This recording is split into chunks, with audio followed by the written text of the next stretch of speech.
खुलुमबाय के प्रडाक्शन बर' रादाबनिफ्राय नोंथांमोनखौ बरायनानै आं दिनैनि रादाबाव कनकचन्द्र बर'।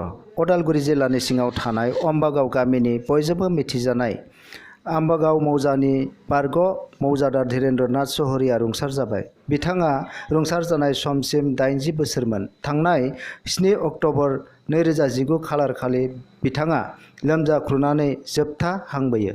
रुंसारि धीरेन्द्र नाथ सयकिया बिथाङा ओनसोलनि गोबां बाखनायथाव हाबा मावनानै गालाङो। मैखोमै गासै हारिजों गोरोबना सोलिनो रोंग्रा सासे सुबुंमोन।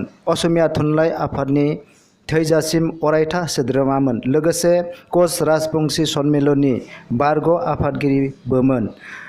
मैखोमै हरिसिंगा राज समितिनि बिबान लानाबो खामानि मावलांदोंमोन बिथाङा। जिउ जोबनायाव गोबां हारिफोरा लोगोसे ओनसोलनि बयबो नखरनि समानै दुखु फोरमायदों।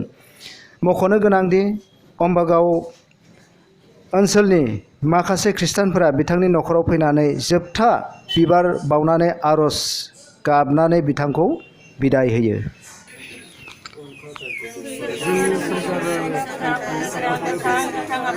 नोंखौ अनदों साखि समाया